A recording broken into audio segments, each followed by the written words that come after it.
जिस तरह आपने कहा, मैं चाहूँगा इस आप देंगे कि जो मौजूदा सूरत हाल है जनाब चेयरमैन, मैं सिर्फ 2 मिनट उस पर लूँगा क्योंकि उस दिन एक तो मौका नहीं मिला और जनाब चेयरमैन मैं मूव्ड ऑर्डर नंबर दिस, आप ministers they have to go जी, फिर आप कहें वजीर फिर नहीं है। जनाब चेयरमैन मैंने सिर्फ ये बात जनाब चेयरमैन कहनी है कि जो हमारे जितने भी दोस्त साथी नए आए हैं, कोलीग्स आज हमारे बने हैं पिछले कुछ दिनों में, उनको मुबारकबाद देता हूँ। बड़ी खुशी होती है कि हमारे नए साथी आए हैं, लेकिन उसके साथ साथ जनाब चेयरमैन मुझे उतना ही अफसोस हुआ है एक बात पे कि अब हमारे जो लीडर ऑफ द अपोजिशन की जो कुर्सी खाली हुई है और जिस तरीके से हुई है जनाब चेयरमैन, उस पे मैं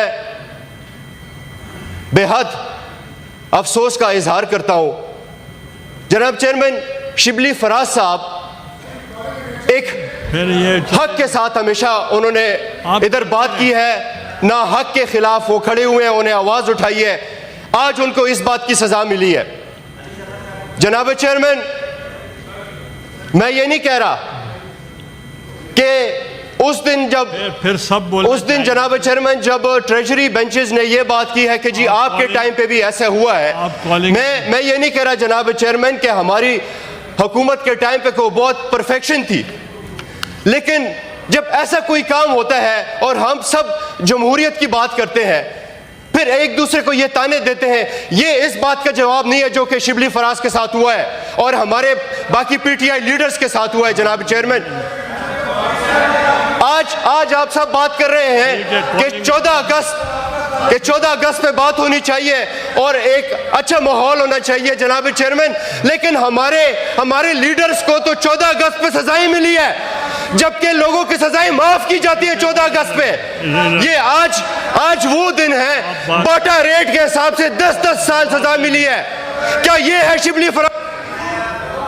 ठीक है भाई, आप सर मेरी ऑनरेबल सेनेटर से गुजारिश है कि सेनेट ज़्यादा बड़ा इदारा इसलिए है कि इसकी अपनी एक सेंटिटी है, इसको आपने मजाक बनाया हुआ है, बात करेंगे टेंशन पे हो रही है और आप सियासी तकरीरें शुरू कर देते हैं।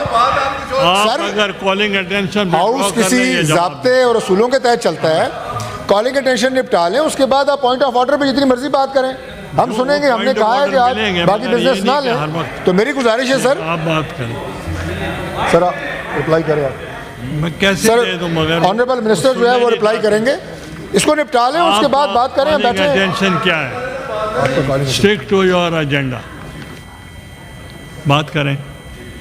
शुक्रिया जनाब चेयरमैन, आपने मौका दिया। मैं कॉलिंग अटेंशन पे भी बात करना चाहूँगा और ये एक बहुत एक ऐसा दीना मसला है, स्पेशली हमारे जो इंडस्ट्रीज़ हैं उनके लिए भी एक टैरिफ पॉलिसी जनाब चेयरमैन आज से कई साल पहले दोबारा अगर मैं ये कहूँ कि जी पीटीआई के टाइम पे पहली बार एक टैरिफ पॉलिसी दी गई थी, जिसके ज़रिए जो आपके जितने टैरिफ्स होते हैं वो पॉलिसी उस टाइम पे इसलिए बनी ताकि हमारी इंडस्ट्रीज़ को इधर सपोर्ट भी हो, एफिशिएंसी भी आए, और जो असल उसका मकसद था कि हमारी एक्सपोर्ट बढ़ी।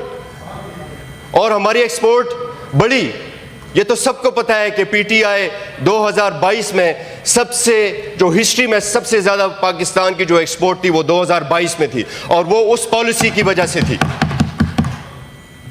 अब जनाब चेयरमैन वो पॉलिसी बड़े अरसे से जो है तो वो एक्सपायर्ड है, बड़े अरसे से है या कुछ महीनों से है, उसके ऊपर कोई नई टैरिफ पॉलिसी दी नहीं जा रही। और अगर हम पता करते भी हैं कि जी इस पॉलिसी के हवाले से आपने क्या इक़दामात लिए हैं, तो वो पॉलिसी बड़े आप पूरे इंडस्ट्रीज को, पूरे हर सेक्टर को आप उसको लेते हैं साथ में। आजकल हुकूमत चंद चीज़ों पे फोकस कर रही है जनाब चेयरमैन। हमारे आईटी जो है तो वो तो इन टैरिफ पॉलिसी से उनका कोई काम नहीं है, लेकिन यह है कि बड़ा फोकस सिर्फ आईटी के ऊपर हो रहा है। आईटी तो हम सबको पता है कि जी पूरी दुनिया में अगर आप उसको सपोर्ट ना भी करें तो वो खुद ही बहुत तेज़ी से आईटी जो है पूरी दुनिया में बढ़ रहा है और पाकिस्तान में भी बढ़ रहा है, और ये हमारे अपने लोगों की वजह से है। जो कि इतने काबिल हैं कि वो खुद फ्रीलांसर्स बन के तो आपको रेमिटेंसेस दे रहे हैं आईटी के ज़रिए, लेकिन जनाब चेयरमैन जो कि बाकी इंडस्ट्रीज़ हैं और स्पेशली एग्रीकल्चर में हमेशा कहा जाता है कि जी हमने बड़ा इस पे काम करना है, कुछ नहीं हुआ। ये जो अभी बजट में कुछ चीज़ों के ऊपर टैरिफ्स कम किए गए, इस पे फैसला हुआ और एक कमेटी जो कि नेशनल टैरिफ कमीशन शायद उसका कहा जाता है, उस पे फैसले हुए कि जी इन पे ये रिडक्शन होगी टैरिफ्स पे। लेकिन हुकूमती कमेटी खुद ही फैसला करती हो, फिर बजट में वो फैसले नहीं होते हैं, बजट में वो फैसले रिवर्स किए जाते हैं। जनाब चेयरमैन वो फैसला इसीलिए हुआ था क्योंकि आपको मुख्तलिफ इंडस्ट्रीज से इनपुट आती है और उस इनपुट के ज़रिए आप ये फैसला करते हैं कि जी ये पाकिस्तान के लिए, हमारे ट्रेड के लिए बड़ा ज़रूरी है। लेकिन फिर पता नहीं कहाँ से ये प्रेशर आता है। IMF का नाम लिया जाता है कि जी हमें कहा गया है कि ये नहीं होने चाहिए, लेकिन असल बात यह है जनाब चेयरमैन कि हुकूमत के पास पैसा इकट्ठा करने के लिए और कोई तरीका है ही नहीं। आपका 60% जो आपकी रेवेन्यू जनरेशन है वो आपकी इंपोर्ट स्टेज पे जो टैक्सेशन होती है वो उससे हो रही है, और ये एक बहुत बड़ा अलमिया है। जो भी कोई हुकूमत जिनके पास अवामी सपोर्ट हो वो सख्त फैसले ले सकते हैं, जो कि कोई ऐसी हुकूमत हो जो एक फॉर्म के जरिए आई हो और अवामी सपोर्ट ना हो तो वो फैसले नहीं ले सकते, और इसीलिए उन्होंने इस तरह के फैसले करने होते हैं जिनको इंडस्ट्री से उल्टा नुकसान होता है। हमारी इंडस्ट्रीज जो ऑलरेडी उनके पास ना सस्ती बिजली है, ना उनके पास कोई और महारत है, और ऊपर से आप टैक्सेशन में भी उनको हेल्प ना करें, तो आप क्या उनको एक्सपोर्ट के लिए तैयार करेंगे और दुनिया का मुकाबला करेंगे। एक GSP प्लस है हमारे पास जिसके पीछे हम हर साल लगे होते हैं, हर 2-3 साल बाद जो है उसकी रिन्यूअल होती है। इसके अलावा हमने और कोई वेन्यूज नहीं टारगेट किए। अगर सेंट्रल एशिया की मैं बात करूं जनाब चेयरमैन, वो भी PTI के टाइम पे ये टारगेट, ये सोच बनी कि जी सेंट्रल एशिया के साथ ट्रेड बढ़ानी चाहिए और उसके लिए इकदाम लिए गए। आज ये हुकूमत कोशिश तो जरूर कर रही है, लेकिन क्या ये आप हमें बता सकते हैं कि आपने कितनी ट्रेड बढ़ाई है सेंट्रल एशिया के साथ? क्या आपने ट्रांसपोर्टेशन में क्या स्टेप्स लिए हैं कि हमारी ट्रेड बढ़े सेंट्रल एशिया के जरिए?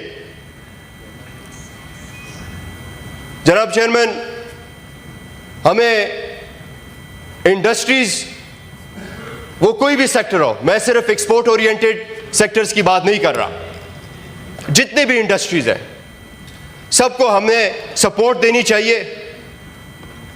और ये आजकल जो बिजली के हालात हैं जनाब चेयरमैन, जब चाइना ने अपना 3 गॉर्जेस डैम बनाया था तो सबसे पहला काम उन्होंने ये किया कि उन्होंने अपनी इंडस्ट्रीज को बिजली फ्री कर दी। उसके बाद उनकी ये इंडस्ट्रीज डेवलप हुई हैं। क्या हमारे पास इतना कोई कुशन है कि हम अपनी इंडस्ट्रीज को सपोर्ट कर सकें? हर इंडस्ट्रियलिस्ट आजकल जो है तो वो अपने पैसों पे सोलर लगाने की कोशिश कर रहा है, जबकि सोलर दुनिया में महंगी बिजली में हिसाब होता है। ये हमारा आजकल जो हमारे बिजली के टैरिफ्स हैं इतने हाई हैं हमारे रीजन में कि सोलर की बिजली हमारे इंडस्ट्रियलिस्ट के लिए ज़्यादा सस्ती है। तो जनाब चेयरमैन, मैं बस ये चंद मेरी बातें थी बेसिकली जो हमारा अभी ये टैरिफ रजीम हुकूमत ने अगर कोई दिया नहीं है तो इसके ऊपर ये कोई पॉलिसी दें। अभी तक तो कोई पॉलिसी नहीं है। सारे इंडस्ट्रियलिस्ट जो हैं, आपके जितने भी सेक्टर्स हैं कॉमर्स के, तो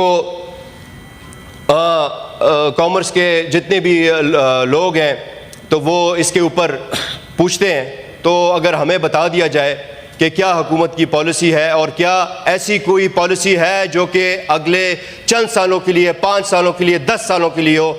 ये ना हो कि आज इन्होंने एक पॉलिसी दे दी और साल बाद बजट में दोबारा उसको चेंज कर दें। तो इसीलिए तो पाकिस्तान में कोई इन्वेस्टमेंट नहीं करता। लॉन्ग टर्म पॉलिसी दे, कोई टैरिफ पॉलिसी हो, कोई टैक्स पॉलिसी, कोई भी चीज़ हो, लेकिन लोगों को नज़र आए आप बाहर से इन्वेस्टमेंट लाना चाहते हैं, लेकिन आपके अपने लोग जो हैं वो इस मुल्क को छोड़कर जा रहे हैं आपकी पॉलिसीज़ की वजह से। तो कम से कम आज हमें बता दें, मिनिस्टर साहब बैठे हैं, बड़े अरसे बाद मिनिस्टर साहब आए हैं, तो मैं ज़रूर उनको भी सुनना चाहूँगा। और आपका टाइम का बहुत शुक्रिया जनाब चेयरमैन। थैंक यू मिनिस्टर साहब।